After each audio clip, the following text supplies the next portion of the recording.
بكلام الله أو ئافرەتەی ئاوا ئەچێتە دەرەوە ڕاستەوخۆ ئەو ئاتیش کاندووە دوو جار. الله سبحانه وتعالى فرمان ئەکا بە تەواوی ئافرەتانی ئیماندار کە لە ماڵەکانیان بمێننەوە و ئافرەت بۆ ئەوە دروست کراوە سەتر بێ لە ماڵەوە بێ و ئەوە وقار و استقرار بۆی کە ئەفەرمێ وەقەرنە فی بویوتیکن.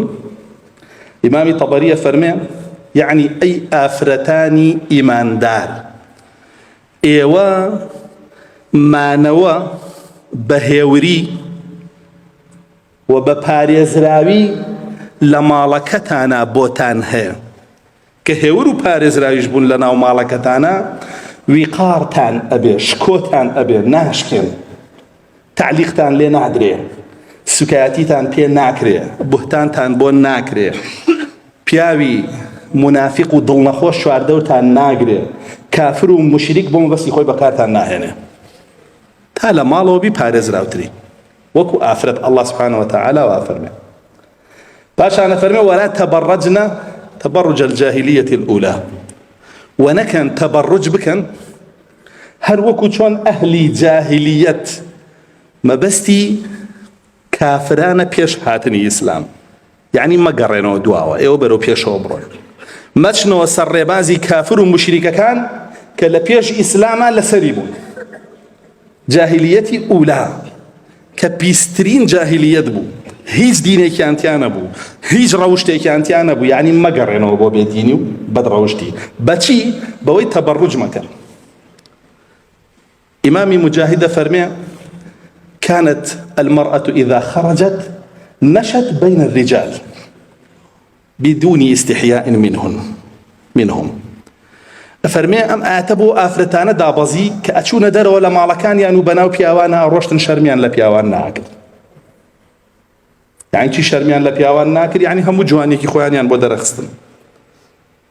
ئیمامی قەتادە ئەفەرمێ خرجت من بيتها تبخترت وتكبرت فەرمێ کاچوویە دەرەوە ئافرەتە بە تەکەبورە واڕۆی تەبەختوریە کرد يعني لەنجەولاریە کرد ناز و مەکریە کرد بەسەر خەڵکە. ئیمامی مەکحوول ئەفەرمێ مقاتل أفرمي عفوا أفرمي كانت إذا ألقت الخمار على رأسها لم تشدها فرمي كلشكي أدا بسريا لشككي تن أكر جوان قردني بينا أشار دو فتظهر عنقها وقلائدها وقرضها أفرمي لو كاتيا كلشككي بشلي أبا مليا بسريا قردني دركو قواركاني دركو وملوانككاني دركو أما تبرجي جاهلية أولى بكلام الله أو ئافرەتەی ئاوا ئەچێتە دەرەوە ڕاستەوخۆ ئەو ئاتیش کاندووە دوو جار.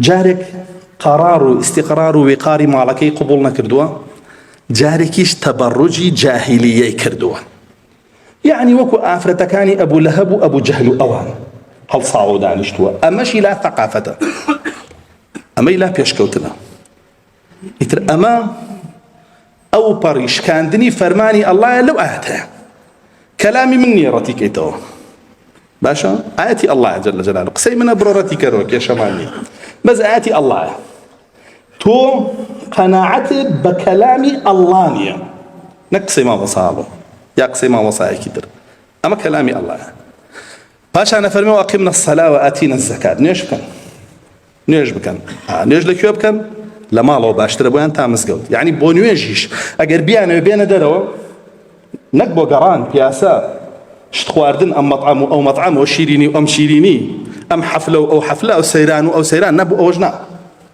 بونويش وعبادتي الله رسول الله صلى الله عليه وسلم فرمى صلاتهن في بيتهن خير لهن نيجا كانيان لما الله كان انا باشتر بوان حتى او بينا دروا لنا مسقوتا بيكن لا بشكيشو شنو انا بشتي رسول الله صلى الله عليه وسلم أفرت يا بولاي أفرمي أحب أن أصلي معك أما إلا بشتون يا شكامي رسول الله صلى الله عليه وسلم فرمي صلاتك في بيتك خير من صلاتك معي نجد لما لوت باشتر نوێژت لەگەڵ من.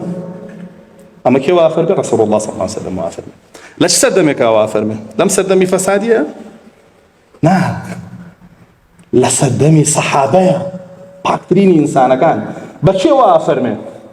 بە متەبەریجات یەسە؟ متەخەیلات یەسە؟ نا، بە پاکترینی ئافرەتەکان وا فەرمێ. باشە؟ وی فەرمێ گەر هاتیشنە دەرەوە ڕێیان لێ مەگرن، بەڵام نوێژیان لە ماڵەکەی خۆیانە باشترە.